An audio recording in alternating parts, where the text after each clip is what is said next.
وَإِذَا قِيلَ لَهُمْ لَا تُفْسِدُوا فِي الْأَرْضِ قَالُوا إِنَّمَا نَحْنُ مُصْلِحُونَ أَلَا إِنَّهُمْ هُمُ الْمُفْسِدُونَ وَلَكِنْ لَا يَشْعُرُونَ۔ ترجمہ: اور جب ان سے کہا جائے کہ زمین میں فساد نہ کرو تو کہتے ہیں ہم تو صرف اصلاح کرنے والے ہیں۔ سن لو، بے شک یہی لوگ فساد پھیلانے والے ہیں مگر انہیں اس کا شعور نہیں۔ لا تفسدوا فی الارض، زمین میں فساد نہ پھیلاؤ۔ تفسیر صراط الجنان میں ہے، اس آیت اور اس کے بعد والی آیت میں ارشاد فرمایا کہ جب ایمان والوں کی طرف سے ان منافقوں کو کہا جائے کہ باطن میں کفر رکھ کر اور صحیح ایمان لانے میں پسو پیش کر کے زمین میں فساد نہ کرو، تو وہ کہتے ہیں کہ تم ہمیں اس طرح نہ کہو کیونکہ ہمارا مقصد تو صرف اصلاح کرنا ہے۔ اے ایمان والو، تم جان لو کہ اپنی اسی روش پر قائم رہنے کی وجہ سے یہی لوگ فساد پھیلانے والے ہیں مگر انہیں اس بات کا شعور نہیں، کیونکہ ان میں وہ حس باقی نہیں رہی جس سے یہ اپنی اس خرابی کو پہچان سکیں۔ منافقوں کے طرز عمل سے یہ بھی واضح ہوا کہ عام فسادیوں سے بڑے فسادی وہ ہیں جو فساد پھیلائیں اور اسے اصلاح کا نام دیں۔ ہمارے معاشرے میں ایسے لوگوں کی کمی نہیں جو اصلاح کے نام پر فساد پھیلاتے ہیں اور بدترین کاموں کو اچھے ناموں سے تعبیر کرتے ہیں۔ آزادی کے نام پر بے حیائی، فن کے نام پر حرام افعال، انسانیت کے نام پر اسلام کو مٹانا اور تہذیب و تمدن کا نام لے کر اسلام پر اعتراض کرنا، توحید کا نام لے کر شان رسالت کا انکار کرنا، قرآن کا نام لے کر حدیث کا انکار کرنا وغیرہ سب فساد کی صورتیں ہیں۔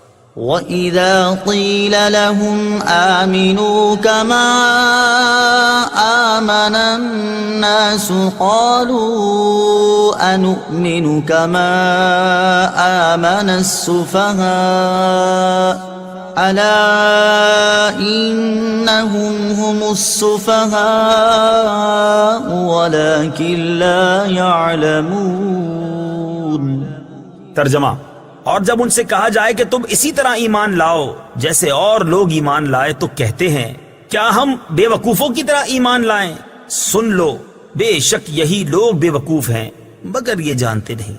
کما آمن الناس، جیسے اور لوگ ایمان لائے۔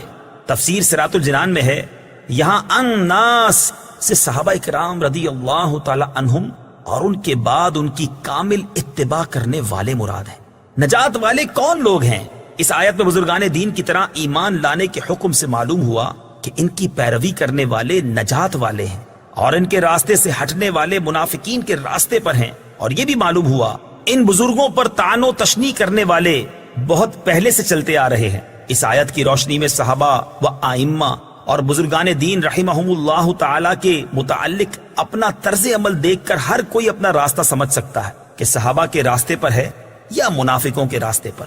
نیز علماء و صلحاء اور دیندار لوگوں کو چاہیے کہ وہ لوگوں کی بد زبانیوں سے بہت رنجیدہ نہ ہوں بلکہ سمجھ لیں کہ یہ اہل باطل کا قدیم دستور ہے۔ نیز دینداروں کو بے وقوف یا دقیانوسی خیالات والا کہنے والے خود بے وقوف ہیں۔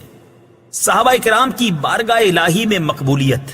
اس آیت سے یہ بھی معلوم ہوا کہ تاجدار رسالت صلی اللہ تعالی علیہ وسلم کے صحابہ کرام رضی اللہ تعالی عنہم اللہ تعالیٰ کی بارگاہ کے ایسے مقبول بندے ہیں کہ ان کی گستاخی کرنے والوں کو اللہ تعالیٰ نے خود جواب دیا ہے۔ صحابہ کرام علیہم رضوان کے بارے میں حضرت ابو سعید خدری رضی اللہ تعالیٰ عنہ سے روایت ہے، بخاری شریف کی حدیث ہے، حضور پرنور صلی اللہ تعالیٰ علیہ وسلم نے ارشاد فرمایا، میرے صحابہ کو گالی گلوچ نہ کرو، ان کا مقام یہ ہے کہ اگر تم میں سے کوئی احد پہاڑ کے برابر سونا اللہ تعالیٰ کی راہ میں خرچ کرے تو اس کا ثواب میرے کسی صحابی رضی اللہ تعالی عنہم کے ایک مدھ یعنی ایک چھوٹی سی مقدار بلکہ آدھا مدھ خرچ کرنے کے برابر بھی نہیں ہو سکتا۔ اور اللہ تعالیٰ کے اولیاء کے بارے میں بخاری شریف کی بڑی پیاری حدیث ہے، حضرت ابو ہریرہ رضی اللہ تعالیٰ عنہ سے روایت ہے، حضور اقدس صلی اللہ تعالیٰ علیہ وسلم فرماتے ہیں کہ اللہ تعالیٰ نے فرمایا جو میرے کسی ولی سے دشمنی کرے اسے میں نے لڑائی کا اعلان دے دیا۔ اس سے ان لوگوں کو نصیحت حاصل کرنی چاہیے جو صحابہ کرام رضی اللہ تعالی عنہم کی بے ادبی اور گستاخی کرتے ہیں اور اللہ تعالیٰ کے اولیاء کے بارے میں غلط عقائد و نظریات رکھتے ہیں۔